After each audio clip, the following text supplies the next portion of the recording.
नमस्कार प्रिय विद्यार्थियों, एसपीएस स्टडी पॉइंट के इस यूट्यूब प्लेटफॉर्म पे एक बार फिर से आप सभी साथियों का बहुत बहुत स्वागत है। इस वीडियो के माध्यम से हम चर्चा करेंगे बीएससी के सेकंड सेमेस्टर बॉटनी का ऑब्जेक्टिव मॉडल पेपर। जैसा कि लगभग विश्वविद्यालय के जो एग्जाम्स होने जा रहे हैं वो ओएमआर पाठ्यक्रम पर होने जा रहे हैं, उन सभी विद्यार्थियों के लिए मोस्ट इंपॉर्टेंट होगा जिनके एग्जाम में एमसीक्यू पैटर्न पर पेपर पूछे जाएंगे। इस मॉडल पेपर में हमने 100 क्वेश्चंस को चूज किया है जो कि एमसीक्यू मोड में है। हिंदी और इंग्लिश दोनों माध्यम में मैं आज आपको समझाने का प्रयास करूंगा। ये वीडियो बहुत ही रामबाण साबित होगी अगर आपने ये पूरी वीडियो देख ली। दोस्तों, जैसा कि आप सब जानते हैं, एनईपी के अंतर्गत सभी विश्वविद्यालय के पाठ्यक्रम सेम है, तो आप चाहे जिस विश्वविद्यालय से हों, सब के लिए यही वीडियो लाभकारी होगा। जैसा कि राम मनोहर लोहिया अवध यूनिवर्सिटी में सेकंड सेमेस्टर का एग्जाम ऑब्जेक्टिव पैटर्न पर होने जा रहा है, इंपॉर्टेंट है आपके लिए। डीडी यूनिवर्सिटी के लिए मोस्ट इंपॉर्टेंट है। राजा महेंद्र प्रताप सिंह स्टेट यूनिवर्सिटी अलीगढ़ के लिए बहुत ही इंपॉर्टेंट होगा। महाराजा सुहेलदेव आजमगढ़ विश्वविद्यालय, सीसीएसयू चौधरी चरण सिंह मेरठ विश्वविद्यालय के लिए, आगरा यूनिवर्सिटी के स्टूडेंट के लिए मोस्ट इंपॉर्टेंट है। एमजेपीआरयू बरेली विश्वविद्यालय के लिए, मां शाकुंभरी विश्वविद्यालय के लिए, बीयू झांसी यूनिवर्सिटी से अगर आप हो, या आपका कानपुर विश्वविद्यालय हो, सिद्धार्थ यूनिवर्सिटी हो, या मां पाटेश्वरी विश्वविद्यालय से हो, सब के लिए मेरे दोस्त इंपॉर्टेंट है। ठीक है, तो यहाँ पर मैंने विश्वविद्यालय के नाम लिए इसलिए बता दिए क्योंकि आपको कंफ्यूजन ना हो, आप कंफ्यूज ना हो कि ये हमारे लिए है कि नहीं। आप 100% दे करके अपनी इस क्लास को लीजिए और पूरे प्रश्न को तैयार कीजिए, आपका पेपर अच्छा जाएगा, ये मेरी गारंटी है। चलिए स्टार्ट करते हैं आज की इस क्लास को। आपके स्क्रीन पे आपका पहला प्रश्न आ चुका है और पहला क्वेश्चन है, इसमें पूछा गया है दोस्तों, ध्यान दीजिएगा। आर्गोनियम स्त्रीधानी क्या होता है? What is archegonium? पहला ऑप्शन जिसमें दिया गया है पुरुष प्रजनन अंग यानी मेल रिप्रोडक्टिव ऑर्गन होता है ये, मादा प्रजनन अंग होता है, या नर ना मादा युग्मज। तो यहाँ पर आप ध्यान रखेंगे कि आर्कोगोनियम जो स्त्रीधानी होता है ये मादा प्रजनन अंग है। आंसर इसमें कौन सा हो जाएगा? बी वाला ऑप्शन आपका करेक्ट उत्तर हो जाएगा। और ये होता क्यों है? क्योंकि देखिए ब्रायोफाइटस, टेडोफाइटस और जिम्नोस्पर्म में मादा जननांग को आर्गोनियम कहा जाता है। कभी भी बायोफाइटस की बात हो, टेडोफाइटस की बात हो और जिम्नोस्पर्म की, तो उसमें अगर मादा जननांग पूछा जाए तो आर्गोनियम याद रखेंगे। ठीक है, चलिए अगला क्वेश्चन लेते हैं। प्रश्न नंबर 2, दूसरा क्वेश्चन जिसमें है कि बीजाणु मृत कोशिका निम्न में से क्या होती है? Spore mother cell is which of the following? तो ये क्या होती है? द्विगुणित तो होती है, डाइपोलाइड होती है। ऑप्शन हो जाएगा इसमें ऑप्शन नंबर बी इस क्वेश्चन का सही उत्तर, क्योंकि स्पोर मदर सेल में जो स्पोर होता है वो 2n द्विगुणित तो होती है, जिसमें स्त्री धानी जो होती है वो अर्धसूत्री विभाजन यानी मियोसिस से होने के बाद में ये अगुणित यानी कि हैप्लॉइड बीजाणु बन जाते हैं। ठीक है, तो ऑप्शन हो जाएगा इसमें बी करेक्ट उत्तर। अगला क्वेश्चन लेंगे, प्रश्न नंबर 3, तीसरा क्वेश्चन। निम्नलिखित में से कौन सा जलीय ब्रायोफाइटस फाइट है? Which of the following is an acute bryophyte? तो इसमें पहला ऑप्शन जिसमें है पेलिया, या बी ऑप्शन है पोरेला, सी है रिस्किया और डी है मार्केसिया। तो इस क्वेश्चन का जो सही उत्तर हो जाएगा ऑप्शन नंबर सी रिस्किया फ्लूटाइंस। ये एक प्रकार का जलीय ब्रायोफाइटस है। आंसर हो जाएगा ऑप्शन सी इस प्रश्न का सही उत्तर। चलिए नेक्स्ट क्वेश्चन की तरफ। प्रश्न नंबर 4, निम्नलिखित में से कौन सा बड़ा ब्रायोफाइटा फाइट होता है? Which of the following is N largest bryophyte? तो सबसे लार्जेस्ट ब्रायोफाइट की यहाँ पर बात हो रही है, तो डोसोनिया ये सबसे बड़ा लार्जेस्ट जो है ये ब्रायोफाइट है, क्योंकि जो ड्रोसोनिया है ये दुनिया का सबसे ऊंचा बड़ा मांस है, जिसकी लंबाई जो होती है वो 60 से 70 सेंटीमीटर तक होती है, इसलिए इसको सबसे बड़ा ब्रायोफाइट कहा जाता है। अगला क्वेश्चन, प्रश्न नंबर 5, रिस्किया का स्पेरोफाइट निम्नलिखित में से किसके द्वारा दर्शाया जाता है? द स्पोरोफाइट ऑफ रिस्किया इज रिप्रेजेंटेड बाई। तो ये किसके द्वारा रिप्रेजेंट किया जाता है? ये केवल कैप्सूल के द्वारा। किसके द्वारा होता है? केवल स्पोर रैक के द्वारा किया जाता है, इसलिए आंसर हो जाएगा ऑप्शन नंबर 20 प्रश्न का सही उत्तर। रिस्किया का स्पेरोफाइट सबसे सरल होता है, इसमें फूट और सीटा दोनों ये क्या होते हैं? ये अनुपस्थित होते हैं। ठीक है, चलिए अगला क्वेश्चन, प्रश्न नंबर 6, बहुत ही मोस्ट इंपॉर्टेंट क्वेश्चन है। स्यूडोइलेटर्स किस पौधों के स्पेरोफाइट में पाए जाते हैं? Pseudoelaters are found in the sporophyte in which plant? ये कहाँ पर पाए जाते हैं दोस्तों? तो याद रखेंगे ये पाए जाते हैं एंथ्रोसिरोस में। स्यूडोइलेटर्स जो पाए जाते हैं ये फाउंड होते हैं कहाँ पर? एंथ्रोसिरोस में पाए जाते हैं। आंसर हो जाएगा इसमें ऑप्शन नंबर द इस प्रश्न का सही उत्तर। डी आंसर इसमें सही है। एंथ्रोसिरोस के कैप्सूल में बीजाणुओं के प्रकीर्णन में सहायता के लिए स्यूडो इलेटर्स पाए जाते हैं। अगला क्वेश्चन प्रश्न नंबर 7 जिसमें है कि साइफेगनम को और क्या कहते हैं। What is sphagnum called. Sphagnum का अलग और दूसरा नाम क्या है, इसको दूसरे नाम से किस नाम से बुलाते हैं, तो पीट मास के नाम से साइफेगनम को और बुलाते हैं। इसका जो अदर नाम है वो पीट मास है। आंसर हो जाएगा ऑप्शन सी। और यह मरकर पीट कोयला बनता है। ये जो पीट मास है ये मरकर के कोयला बनता है जिसमें पानी सोखने की अद्भुत क्षमता होती है।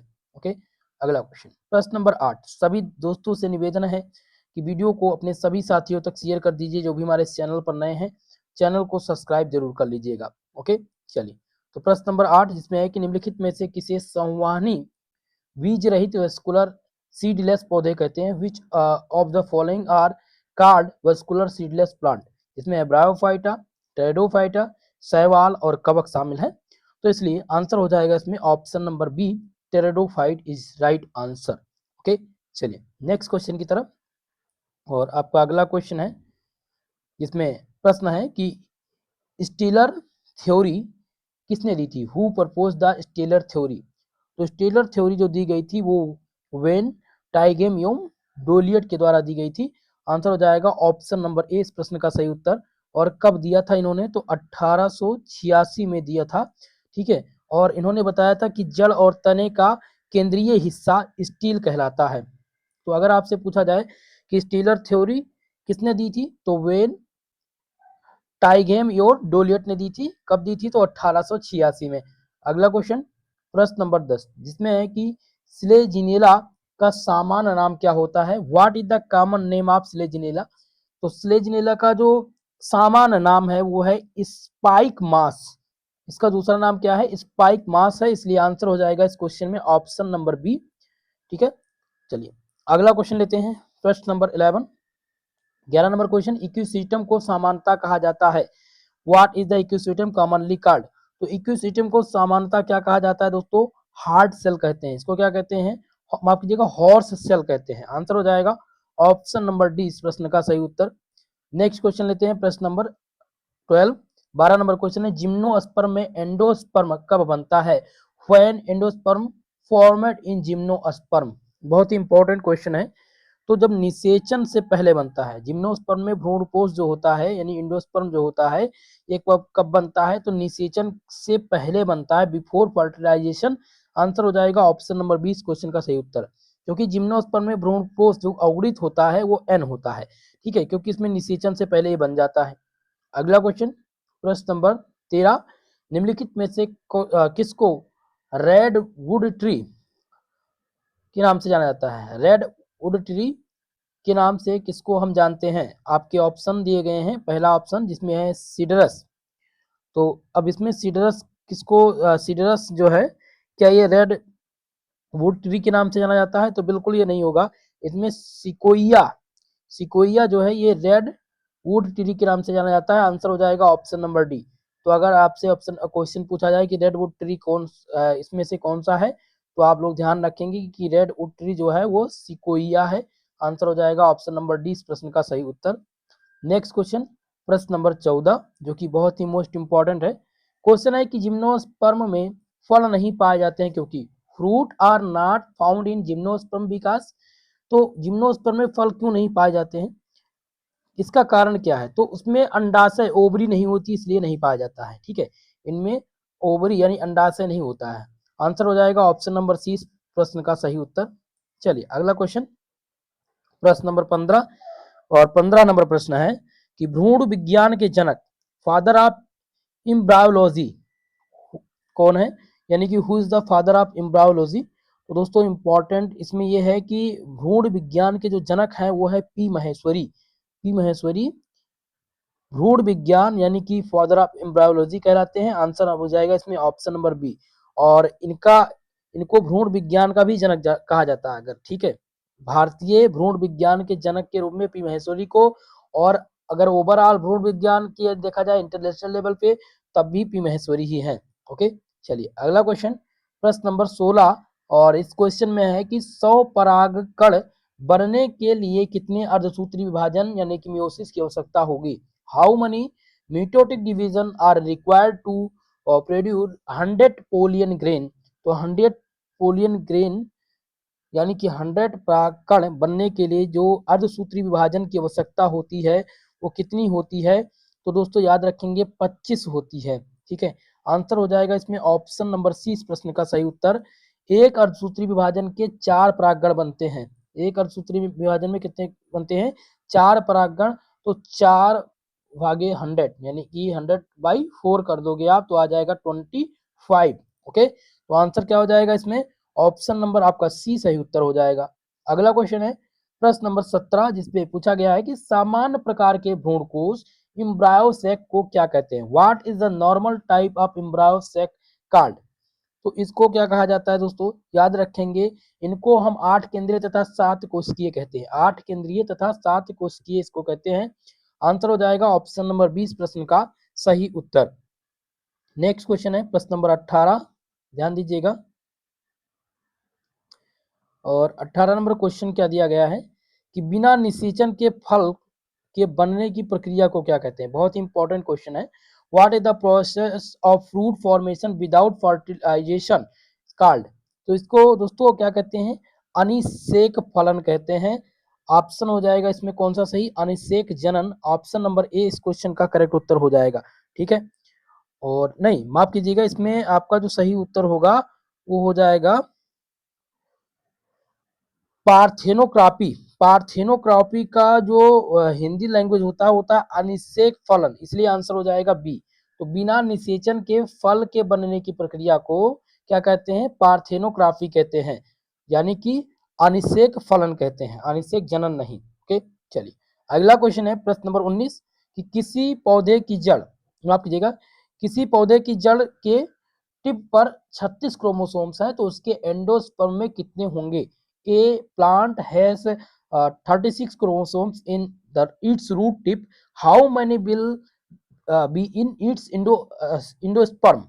तो इंडोस्पर्म में इसमें 54 होंगे। ठीक है, यानी कि जड़ की नोक में 36 गुणसूत्र है तो भ्रूण पोष में जो होंगे वो 54 होंगे। आंसर हो जाएगा ऑप्शन नंबर बी। और ऐसा होता कैसे है इसको हम समझाने का आपको प्रयास करेंगे। देखिए जड़ इक्वल टू हो गया 2n equal to 2n equal to कितना दिया है? 36 दिया गया है। तो n इक्वल टू कितना हो जाएगा? n इक्वल टू हो जाएगा 18, 18 दूना 36। ठीक है, और भ्रूण पोष में कितने होते हैं? तो 3n होते हैं। तो 18 इंटू 3 इक्वल टू कितना हो जाएगा? 54 यानी 54, इसलिए आंसर हो जाएगा ऑप्शन नंबर बी। चलिए अगला क्वेश्चन प्रश्न नंबर 20 जिसमें है कि निम्नलिखित में से कौन सा बहुभ्रूणिता का उदाहरण है। Which of the following is an example of poly polyembryony, यानी कि इनमें से क्या पूछा गया है कि कौन सा बहुभ्रूणिता का उदाहरण है। तो बहुभ्रूणिता का जो उदाहरण है वो नींबू है। आंसर हो जाएगा ऑप्शन नंबर डी इस प्रश्न का सही उत्तर। नेक्स्ट क्वेश्चन है दोस्तों प्रश्न नंबर 21, निम्नलिखित में से किस बीजाणु धारिका में नर्स कोशिका पाई जाती है। In which of the following sporogonia are nerve cells are found. तो नर्व सेल जो पाई जाती है वो मार्केसिया में पाई जाती है। आंसर हो जाएगा इसमें ऑप्शन नंबर बी आपका राइट उत्तर। नेक्स्ट क्वेश्चन है प्रश्न नंबर 22 और इसमें पूछा गया है कि बीजक उत्पादक परत यानी स्पोर प्रोड्यूसिंग लेयर एंथ्रोसिरोस में कहां से उत्पन्न होते हैं। From which layer are spore produced in Anthoceros. तो एंथ्रोसिरोस में बीजाणु किस परत से बनते हैं? तो ये एम्फीथीसियम से बनते हैं। किससे बनते हैं? एम्फीथीसियम से। इसमें कौन सा उत्तर सही हो जाएगा? ऑप्शन सी इस प्रश्न का सही उत्तर हो जाएगा। चलिए अगला क्वेश्चन लेते हैं प्रश्न नंबर 23 जिसमें है क्वेश्चन पूछा गया है कि एंथ्रोसिरोस में, क्वेश्चन क्या दिया गया है, एंथ्रोसिरोस में विभोजक ऊतक यानी कि मेरिस्टेमेटिक टिश्यू कहां पर पाए जाते हैं। Where in the meristematic tissue found in Anthoceros. तो एंथ्रोसिरोस में जो विभोजक ऊतक होते हैं यानी मेरिस्टेमेटिक टिश्यू होते हैं ये फूट के ऊपर स्पोरोनियम के आधार पर पाए जाते हैं। ठीक है, इसलिए आंसर हो जाएगा इसमें ऑप्शन नंबर 20 क्वेश्चन का सही उत्तर। चलिए अगला क्वेश्चन लेते हैं प्रश्न नंबर 24 और 24 नंबर क्वेश्चन में प्रश्न पूछा गया है दोस्तों ध्यान दीजिएगा कि फ्यूनेरिया की स्त्रीधानी यानी आर्गोनियम के वेंटर में क्या होता है? What does the venter of Funaria archegonium contain?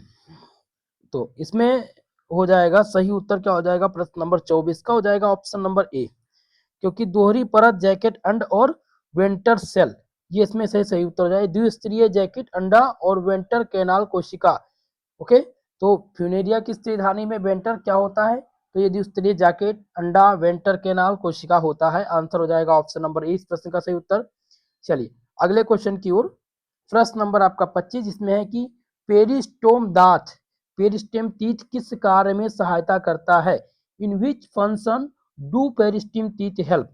तो पेरिस्टीम जो टीथ होता है ये किसमें मदद करता है? तो बीजाणुओं के प्राकीरण में मदद करता है। कहाँ पर मदद करता है? बीजाणुओं के प्राकीरण में, यानी स्पोर का विचलन प्राकीरण। आंसर हो जाएगा ऑप्शन नंबर डी इस प्रश्न का सही उत्तर। चलिए अगले क्वेश्चन की ओर बढ़ेंगे। नेक्स्ट प्रश्न आपके स्क्रीन पे आ चुका है, प्रश्न नंबर 26 जिसमें है कि राइनिया, क्या क्वेश्चन है? राइनिया की खोज किसने की थी? Who discovered Rhynia? तो राइनिया की जो खोज की थी वो किटस्टन और लैंग ने की थी। आंसर हो जाएगा इसमें ऑप्शन नंबर सी, यानी 26 नंबर का ऑप्शन सी सही उत्तर है। अगला क्वेश्चन लेते हैं, प्रश्न नंबर 27 जिसमें है हेटरोस्पोरी किस पौधों में पाई जाती है? In which plant in heterospory found? तो हेटरोस्पोरी जो पाई जाती है वो स्लीजिनेला में भी पाई जाती है और आई स्वाइट्स में भी पाई जाती है, मार्सिलिया में पाई जाती है। इसलिए आंसर हो जाएगा ऑप्शन नंबर डी इस प्रश्न का सही उत्तर। चलिए अगले प्रश्न की ओर बढ़ते हैं। प्रश्न नंबर 28 जिसमें है कि किस स्टील में लीफ ट्रेस अनुपस्थित होता है? In which types of stele are leaf trace absent? तो जो लीफ सेल है, लीफ ट्रेड्स, ये अनुपस्थित कहां पर होता है? तो ये अनुपस्थित होता है प्रोटो स्टील में। आंसर हो जाएगा ऑप्शन नंबर 20 प्रश्न का सही उत्तर। अगला क्वेश्चन प्रश्न नंबर 29 जिसमें है कि स्लेजिनेला की पत्तियों के आधार पर एडी, माफ कीजिएगा, एडेक्लेक आउटग्रोथ को क्या कहते हैं? तो इसको क्या कहा जाता है? इसको कहते हैं लिग्यूल। आंसर हो जाएगा ऑप्शन नंबर सी इस प्रश्न का सही उत्तर। अगला क्वेश्चन प्रश्न नंबर 30 जिसमें है कि वेलेकुलर कैनाल इक्विसिटम में कहाँ स्थित होते हैं? Where is the vallecular canal located in Equisetum? तो इक्विसिटम में ये लोकेटेड होते हैं, ये कहाँ पर होते हैं? खांच के नीचे होते हैं, यानी कि फ्योरो के नीचे। आंसर हो जाएगा ऑप्शन नंबर सी इस प्रश्न का सही उत्तर। फ्योरो के नीचे ये पाए जाते हैं, ये स्थित होते हैं, लोकेटेड होते हैं। ओके, अगला क्वेश्चन है प्रश्न नंबर 31 जिसमें है कि जाइलम का, क्वेश्चन है जाइलम का कौन सा तत्व जिम्नोस्पर्म में नहीं पाया जाता है? Which element of xylem is absent in gymnosperm? बहुत ही मोस्ट इंपॉर्टेंट क्वेश्चन है। तो जिम्नोस्पर्म के जाइलम में जो अनुपस्थित होता है वो वाहिकाएं अनुपस्थित होती है, वाहिकाएं इसमें अनुपस्थित होती हैं, जिनको हम क्या कहते हैं? वीसल कहते हैं। आंसर हो जाएगा ऑप्शन नंबर डी इस प्रश्न का सही उत्तर। नेक्स्ट क्वेश्चन प्रश्न नंबर 32 जिसमें प्रश्न पूछा गया है कि जिम्नोस्पर्म के तने में, जिम्नोस्पर्म के तने में रेजिन डक्ट किसका उदाहरण है? Resin duct in steam of gymnosperm is an example of. तो एग्जांपल किसका है? तो माफ कीजिएगा, रिकोजोजनेस कैविटी का ये उदाहरण है। ठीक है, इसमें सही उत्तर कौन सा हो जाएगा? ऑप्शन नंबर ए सही उत्तर हो जाएगा, साइकोजिस कैविटी, ये सही उत्तर हो जाएगा। चलिए अगला क्वेश्चन प्रश्न नंबर 33 जिसमें साइकस के लीफ ट्रेड्स में ट्रांसफ्यूजन ऊतक का कार्य क्या है? What is the function of transfusion tissue in cycas leaflets? तो साइकस में लीफलेट्स के ट्रांसफ्यूजन ऊतक का जो कार्य है वो क्या है दोस्तों? वो है संवाहन करना, यानी कंडक्शन करना। आंसर हो जाएगा इसमें ऑप्शन नंबर सी इस प्रश्न का सही उत्तर। नेक्स्ट क्वेश्चन है प्रश्न नंबर 34 जिसमें कि सबसे बड़ा स्पर्म कौन सा पौधा उत्पन्न करता है? Which plant produce the largest sperm? तो सबसे लार्जेस्ट स्पर्म जो पैदा करता है वो साइकस, कौन सा प्लांट? साइकस प्लांट सबसे बड़ा स्पर्म पैदा करता है। आंसर हो जाएगा ऑप्शन नंबर ए इस प्रश्न का सही उत्तर। नेक्स्ट क्वेश्चन है प्रश्न नंबर 35 जिसमें चिलगोजा किस पौधे के बीज होते हैं? चिलगोजा is the seed of which plant. तो चिलगोजा किसका जो है, माफ कीजिएगा, चिलगोजा किसका बीज है? तो ये पाइनस जीरार्डिना डियाना का है। साइकस किसका है दोस्तों, याद करना, माफ कीजिएगा, पाइनस जीरा डी आना। आंसर हो जाएगा ऑप्शन नंबर सी इस प्रश्न का सही उत्तर। तो चिलगोजा कई बार पूछा गया है, तो आपसे पूछा जाएगा चिलगोजा किस पौधे का बीज है? तो ये पाइनस जीरार्डियाना का जो है बीज है। अगला क्वेश्चन प्रश्न नंबर 36, जिसमें बीरबल सहानी पूरा वनस्पतिक विज्ञान संस्थान कहाँ पर स्थित है? तो ये दोस्तों लखनऊ में अवस्थित है। आंसर हो जाएगा ऑप्शन नंबर 20 क्वेश्चन का करेक्ट उत्तर। अगला क्वेश्चन प्रश्न नंबर 37 नंबर क्वेश्चन है, नागफनी में किस प्रकार का तना पाया जाता है? बहुत ही इंपॉर्टेंट है। तो नागफनी में जो तना पाया जाता है वो फिल्लोक्लेड पाया जाता है, फिल्लोक्लेड। आंसर हो जाएगा ऑप्शन नंबर सी इस प्रश्न का सही उत्तर। चलिए अगले प्रश्न की ओर, प्रश्न नंबर 38 जिसमें है कि शांति केंद्र की खोज किसने की थी? Who discovered the quiescent centre. तो क्विसेंट सेंटर की खोज जो की थी वो किसने की थी? तो याद रखेंगे क्लोज नाम के एक वैज्ञानिक थे, उन्होंने किया था। कहां से किया था? तो क्लोज ने मक्के की जड़ से किया था। आंसर हो जाएगा ऑप्शन नंबर ए इस प्रश्न का सही उत्तर। अगला क्वेश्चन है प्रश्न नंबर 39 में है कि द्विबीजपत्री तने डाइकॉट स्टीम में संवाहनी बंडल कैसे होते हैं? How are vascular bundle arrange in dicot stem. तो डाइकॉट स्टीम में जो वस्कुलर बंडल होते हैं ये अरेंज होते हैं एक छल्ले के रूप में, एक रिंग के रूप में व्यवस्थित होते हैं। इस रूप में एक रिंग के रूप में व्यवस्थित होते हैं। तो आंसर हो जाएगा इसमें कौन सा आंसर? ऑप्शन बी इस प्रश्न का सही उत्तर हो जाएगा। चलिए अगला क्वेश्चन प्रश्न नंबर 40 में कि पेरिडर्म में क्या क्या शामिल होता है? What does periderm include. तो पेरिडर्म में जो इंक्लूड होता है वो कार्क कैम्बियन और सेकेंडरी कार्टेक्स इसमें इंक्लूड होता है। आंसर हो जाएगा ऑप्शन नंबर ए इस प्रश्न का सही उत्तर। चलिए अगला क्वेश्चन है प्रश्न नंबर 41 में कि निम्नलिखित में से किसमें नील हरित शैवाल ब्लू ग्रीन एल्गी रहती है? In which of the following in blue green algae found. तो ब्लू ग्रीन एल्गी जो पाया जाता है वो कितने पाया जाता है? तो साइकस के कोरलाइट्स जड़ में पाया जाता है। आंसर हो जाएगा इसमें ऑप्शन नंबर डी इस क्वेश्चन का सही उत्तर। देखिए दोस्तों, जब भी आपसे पूछा जाए बीजीए, कभी कभी सफिक्स में से बीजीए लिखते हैं, ठीक है, तो इसको ब्लू ग्रीन एल्गी के नाम से जानते हैं। तो अगर पूछा जाए कि ब्लू ग्रीन एल्गी में यानी किसमें नील हरित शैवाल यानी कि ब्लू ग्रीन एल्गी रहती है, तो साइकस के कोरलाइट्स जल में पाई जाती है। चलिए अगला क्वेश्चन है प्रश्न नंबर 42 जिसमें साइकस के नर यानी मेल में निम्नलिखित में से क्या नहीं पाया जाता है? Which of the following is not found in the male cycas. तो मेल साइकस में जो नहीं पाया जाता है वो है न्यूरेसेल्स। माफ कीजिएगा, न्यूसीलस पर नहीं पाया जाता है। ठीक है, आंसर हो जाएगा ऑप्शन नंबर डी इस प्रश्न का सही उत्तर। चलिए अगला क्वेश्चन है प्रश्न नंबर 43 इसमें है कि पाइनस में ओबूफेरल्स स्केल किस भाग होता है यानी किस भाग में होता है? तो ये जो पाया जाता है ये कहां पर? मैंगो स्पोरोफिल में पाया जाता है। आंसर हो जाएगा ऑप्शन नंबर ए इस प्रश्न का सही उत्तर। अगला क्वेश्चन लेते हैं प्रश्न नंबर नेक्स्ट आपकी स्क्रीन पे प्रश्न नंबर 44 जिसमें है कि निम्नलिखित में से किसमें पंख वाले परागकण पाए जाते हैं यानी बिंग पोलियन ग्रेन किसमें पाए जाते हैं? तो बिंग पोलियन ग्रेन जो पाए जाते हैं ये पाइनस में पाए जाते हैं। कहां पर पाए जाते हैं? पाइनस में। आंसर हो जाएगा ऑप्शन नंबर 20 प्रश्न का सही उत्तर। अगला क्वेश्चन है प्रश्न नंबर 45 में है कि एफ्रेडिन डग निम्नलिखित में से किस पौधे से प्राप्त होती है? तो एफ्रेडिन जो दवा है ये प्राप्त होती है एफ्रेड्रा नामक पौधे से। कहां से प्राप्त होती है? एफ्रेड्रा नामक पौधे से एफ्रेड्रिन ड्रग प्राप्त होती है। आंसर हो जाएगा ऑप्शन नंबर ए इस प्रश्न का सही उत्तर। चलिए अगला क्वेश्चन है प्रश्न नंबर 46 इसमें है एफेड्रा में किस अवस्था में परागकण होता है? Eight which stage does pollination occurs in ephedra. तो एफेड्रा में जो पॉलिनेशन होता है ये कहां पर होता है दोस्तों? तो ध्यान रखेंगे ये कहां पर होता है? ये 5 कोश की अवस्था में होता है। आंसर हो जाएगा ऑप्शन नंबर डी इस क्वेश्चन का सही उत्तर। एफेड्रा किस अवस्था के परागकण में होता है? तो 5 कोश की अवस्था में एफेड्रा के पराग एफेड्रा होता है। आंसर हो जाएगा ऑप्शन नंबर डी। अगला क्वेश्चन है प्रश्न नंबर 47, जिसमें है कि सबसे आदिम संवहनी पौधा निम्नलिखित में से कौन सा है। तो सबसे प्राचीन संवहनी पौधा जो है वो है कुक्सोनिया। आंसर हो जाएगा ऑप्शन नंबर ए इस प्रश्न का सही उत्तर। ये सबसे आदिम संवहनी पौधा यानी कि सबसे प्राचीन पौधा है।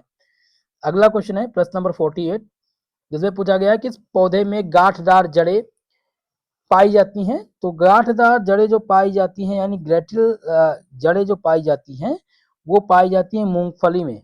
ठीक है, आंसर हो जाएगा इसमें कौन सा सही उत्तर, चलिए बताने का प्रयास कीजिएगा। आंसर इसमें हो जाएगा ऑप्शन नंबर डी यानी कि मूंगफली, एरा एराकिस हापोगिया। अगला क्वेश्चन है प्रश्न नंबर 49, जिसमें है कि मिमोसा पुडिका की पत्ती कैसी होती है। What types of leaf of mimosa pudica है। तो यहाँ पर ध्यान रखेंगे कि इस मिमोसा पुडिका को छुई मुई के नाम से भी जानते हैं। इसका नाम जैसे आम भाषा में जो अपने गांव में बोलते हैं छुई मुई का पौधा, तो छुई मुई की पत्तियां कैसी होती हैं, तो ये कंपाउंड बाइपिनेट होती हैं। कैसी होती हैं, कंपाउंड बाइपिनेट। आंसर हो जाएगा ऑप्शन नंबर सी इस प्रश्न का सही उत्तर। चलिए अगले क्वेश्चन की तरफ। क्वेश्चन नंबर 50, जिसमें है कि निम्नलिखित में से किसमें पूरी पत्तियां यानी कि टेडिल में रूपांतरित हो जाती हैं।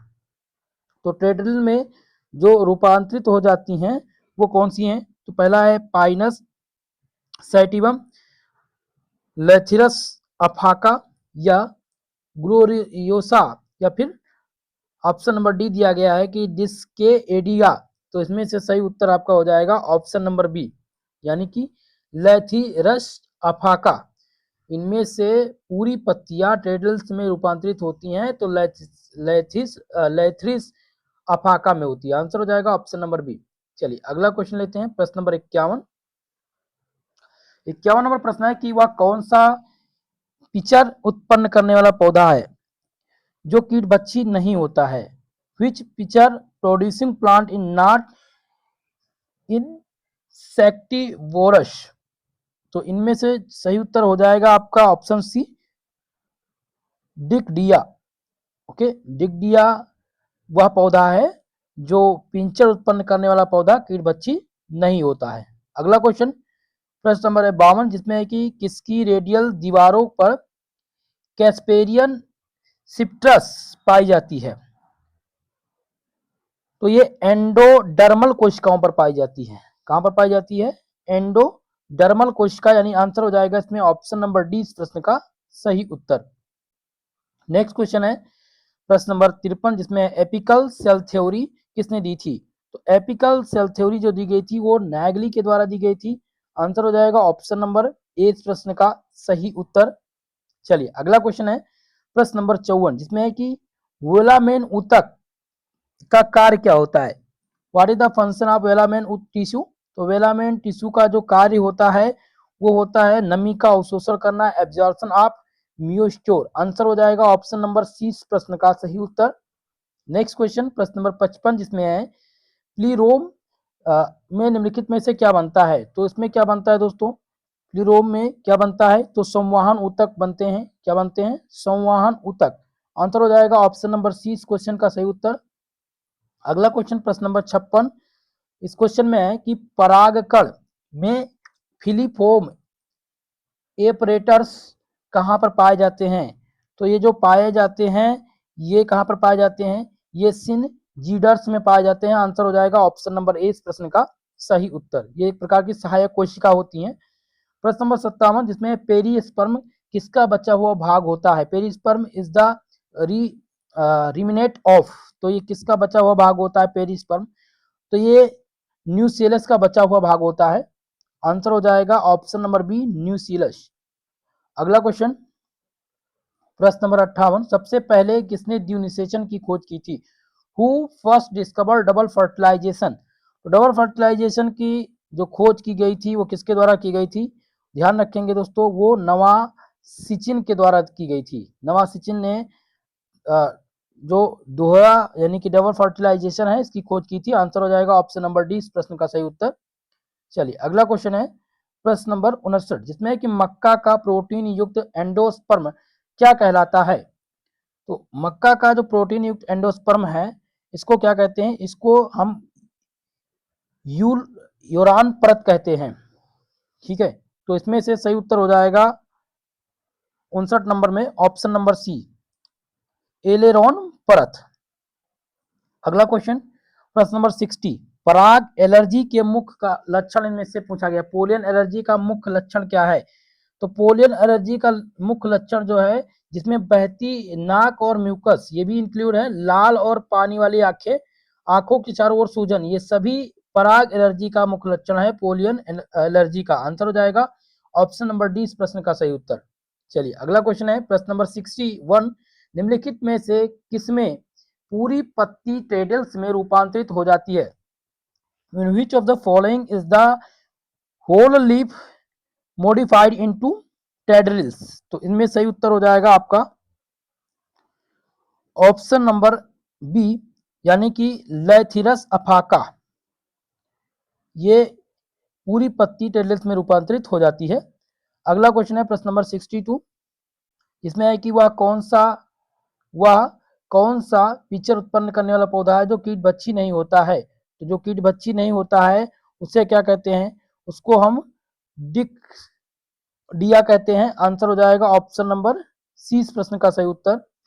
नेक्स्ट क्वेश्चन है प्रश्न नंबर 63, जिसमें दिया गया कि निम्नलिखित में से किसकी रेडियल दीवारों पर कैस्पियन सिट्रस पाया जाता है? तो किस पर पाया जाता है दोस्तों?